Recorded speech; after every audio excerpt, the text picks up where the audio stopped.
Hey everyone, and welcome to this Executive Explainer. Today, we're diving straight into the Macro Butler's latest intelligence briefing. We're going to unpack exactly why semiconductors, microchips, have become literally the defining macroeconomic narrative of our time. It's an absolutely fascinating look at the shifting sands of global power. So let's just jump right in. Let's kick things off with this really powerful framing straight from the source material. History tells us that every great empire rises on the mastery of a specific strategic resource. Think about it. The Bronze Age was forged with copper and tin, the Industrial Revolution marched forward on coal, and the 20th century, well, it worshipped oil. But the raw materials of empire, they've fundamentally shifted. Today, real power comes from microscopic silicon, tucked away in our data centers, our electric vehicles, and our fighter jets. So here's our roadmap for this briefing. We'll be hitting 6 key areas: the age of silicon, the anatomy of a semiconductor, the silicon supply chain, the AI gold rush, the geopolitical chess match, and we'll wrap it up with the new imperial resource. All right, starting us off with Section 1, the age of silicon, or as we like to call it, the digital mandate of heaven. And the absolutely crucial point here is this: whoever controls advanced semiconductors might just write the rules for the entire 21st century. Power isn't just measured in land or physical commodities anymore, right? It's measured in computing capacity. As the briefing beautifully points out, this isn't just a simple trade war. It's a battle for the digital mandate of heaven. Literally every superpower on Earth is currently scrambling for absolute sovereignty over the semiconductor supply chain. Moving right along to Section 2, Anatomy of a Semiconductor, the Microscopic Dictators. To really grasp the macro stakes here, we have to look at the staggering micro complexity of what we're actually fighting over. We're talking about chips operating at 3 nanometers. To put that completely mind-bending scale into perspective, a single speck of dust floating in a clean room can destroy billions of dollars of engineering. Thanks to Moore's law, the industry has spent decades shrinking these transistors because, well, humans apparently looked at atoms and thought, still too big. I absolutely love this definition from the text. It's so spot on. A semiconductor is essentially sand that went through graduate school, developed some serious control issues, and now magically decides when electricity gets to pass.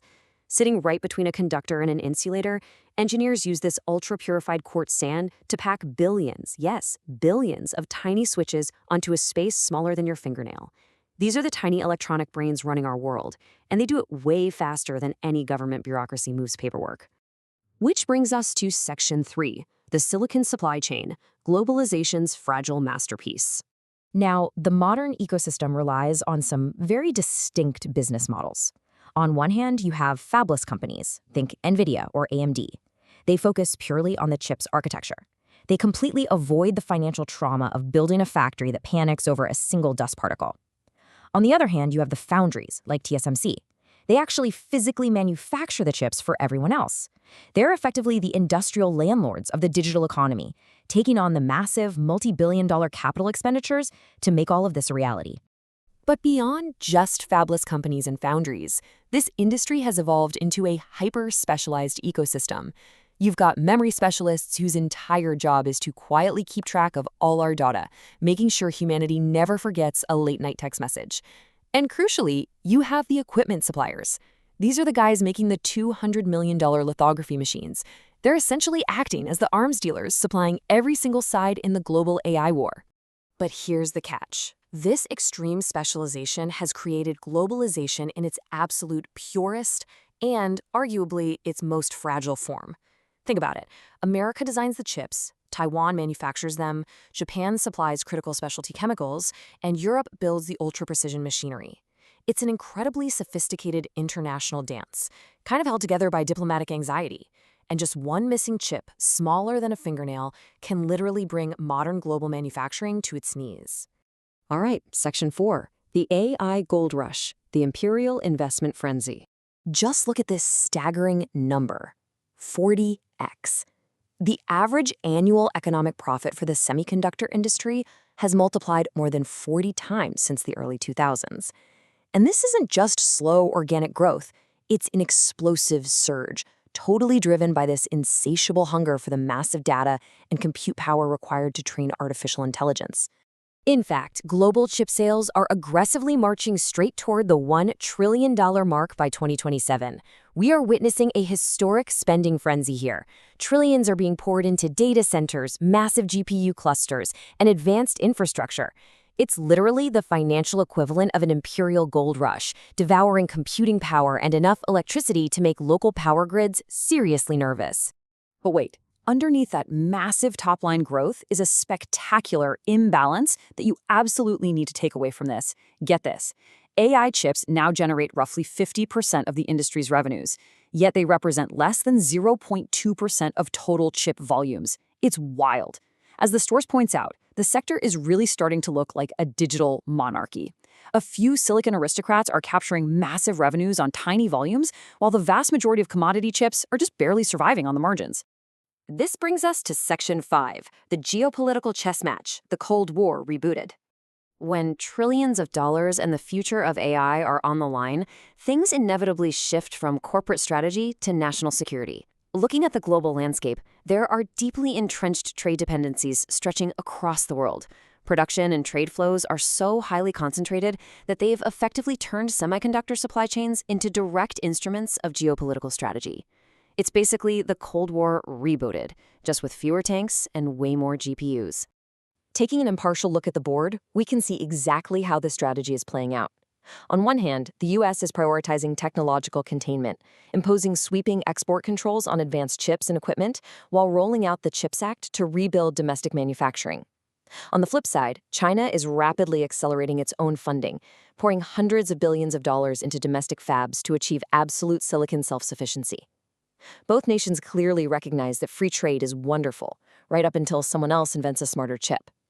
But the reality of this global fragmentation is messy.